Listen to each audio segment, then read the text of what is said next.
Hi, welcome to Pictures, Nose and Words. I'm Paz. And I'm Hedgy. And this is Frozen Crown. For some reason I've got the giggles. So I had to jump Which is why he had to rescue jump in and the, jump. rescue the intro there. Yeah. First time I've done it, that. You're taking over. I feel a bit dirty, I feel a bit weird. He's taking over, slowly but surely. Frozen Crown. Yes, I've done a Frozen Crown song long time ago. Beginning of the year, I think. Kings, wasn't it? Kings. I think you might have suggested it to me, to be honest. I did indeed, yes. Loved it. So we're back. Do another one. I loved it, but I didn't go out and buy the album, so I don't really know all their stuff or anything. I mean, I know roughly what I'm going to get, but I don't know all the stuff. Have you got the album? Yes, I have. Yeah, yes, thought you would have. So obviously you know this far better than I do. Song called Everwinter.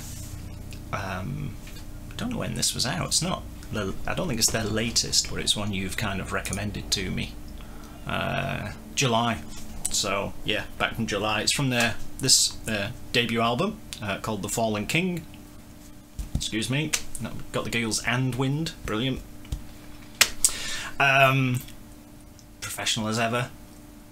So yeah, I'm looking forward to it. I know there's a lot of Frozen Crown fans out there, judging by the amount of views that these videos, not my video, I mean their videos get. So yeah, this is just going to be a fun one, I think, for me, and certainly for you, because you're already kind of versed in it. So without further ado, and me talking for 10 minutes, let's get on with it. That'll be it. And I've not queued it up properly. So there's going to be an edit.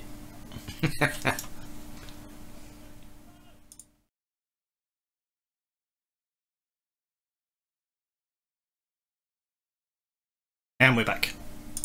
This is the spell. Time for Everwinter, the frozen hell.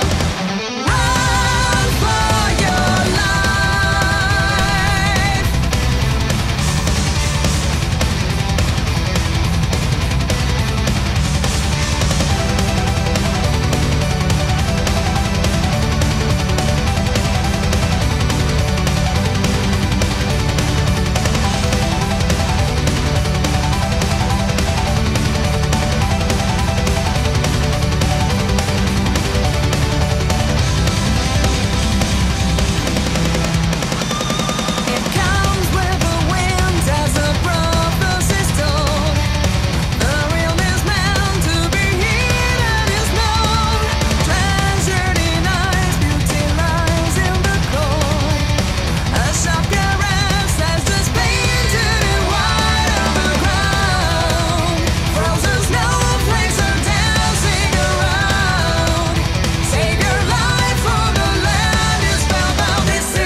Excellent. No Do like pauses. See that? No pausing. 2 guitar solos Oh, there's technically 3, but one in was 3 repeated twice. minutes and Yeah. 40 seconds. I love that. I love that. That's great. That, and it's so superbly played. There's a few things. The sort of rhythm, you know, that the constant. It's just great because it just. I mean, the song's just fun to listen to, isn't it? So you got, but that it's just like a galloping horse, and it, you know, it never really lets up, which gives obviously a fantastic sort of bass for you to do the widdly bits on the top kind of stuff, and then that vocal melody for the chorus. Absolutely reminds me of something else, but apart from that, I really like it. That kind of da da da da da da da da da da. And if I could bring it to mind, there's an exact song that reminds me of, and it's there in the back of my head, and I don't know what it is, but just that bit of melody there. But it's just, you know, it's one of those great fun songs. It's 3.5 minutes, and it just kind of charges along. And it's not your usual arrangement either, because you've got 2 melody solos, and you got a solo at the end, and not really chorus to finish it off. They just I thought that was interesting, and I love the production's tight. I love the way the vocals, him and her, can't remember the names. Sorry, the way they play off each other as well. The harmonies are really nice and neat as well. Yeah, So it's much like fun. they wrote a song and thought, right, let's keep it short. It's just like let it be one thing almost, you know, let it be this like small sort of bundle of sort of charging fun.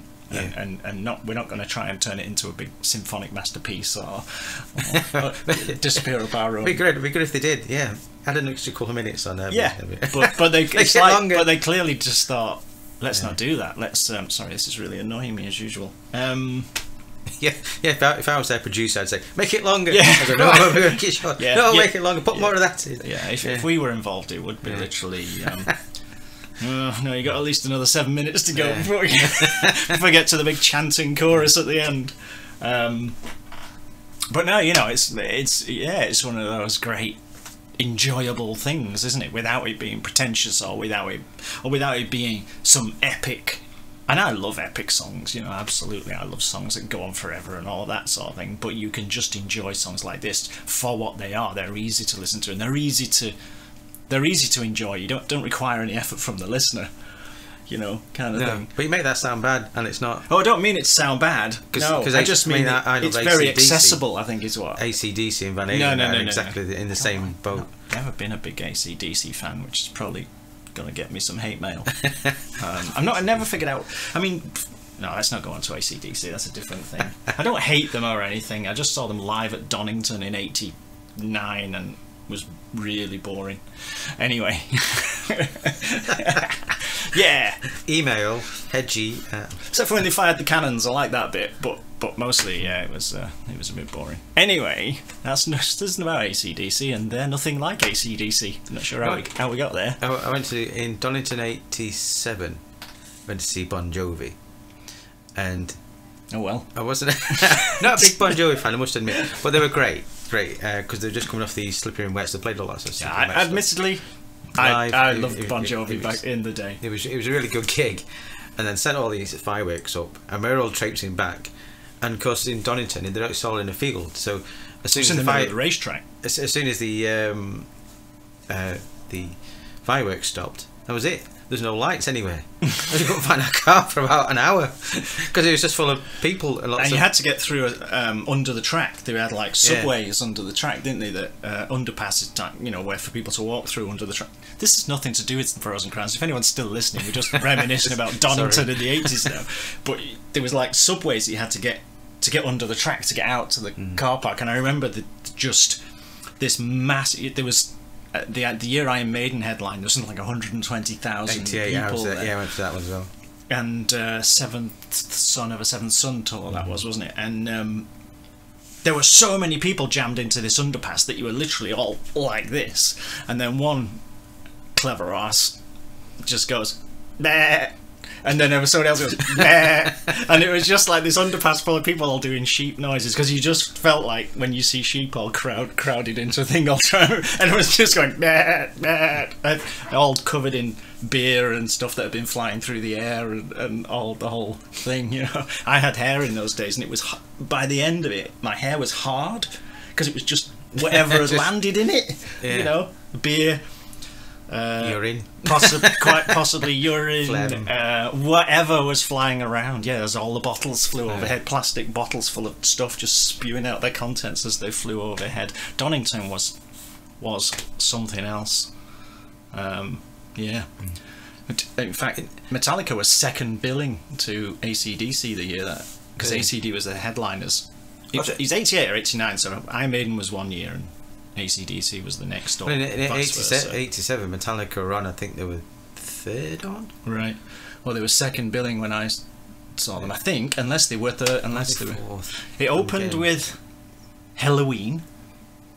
Yes. Next on was some new band called Guns N' Roses. Well, yeah, right, yeah. There was like, who are these? And Megadeth were on after that. I love that. Dave Lee Roth was on that He year. was, remember I that, missed yeah. Dave Lee Roth. I was asleep in the field. And then Kiss were on. Kiss were on. I went for a burger then. I might be mixing up me 2 years here because it's a long time ago. I think that's right. But that's how I the Bon remember Jovi year was. Which year were Wasp on? I don't know. I wasn't there that year. Where they cut the woman up on Yeah, stage, got them in a lot of trouble ended for up it. in the newspapers. Dio were on that year. Anthrax were on, I think. Metallica. What is interesting? It might be a discussion for another time. Not Yeah, now, because we're of making this one 10 minutes Frozen, long. Poor Frozen Crown. Oh yeah, Frozen Crown. I loved it. Pete already knows it. I loved it. And they may make an appearance in my top 10 albums of the year. Oh. May. But anyway, Donington back in the day had 6 bands on, and now we go to Donington. It's over 3 days Loads of stages. and about 3 stages. And you go from one Download stage now, you isn't know it? you get a lot more for your money. But what is best? Getting 6 full shows of really good bands. Yeah, because they weren't on for 10 or- minutes. Yeah. Or quantity over quality. I know it's a subjective term, but Yeah, you just see this big nowadays. You just look Yeah. at the lineup, and it's just this massive list of bands getting as the font gets gradually smaller down to who are they? I've never heard of them, and they're playing the something made up stage. Yeah. You know, and it's like. so it'd be interesting. I'm not sure. I honestly don't know which side of that fence I fall on. I'd have to think neither about do I. that one. I guess there's pros and cons of either.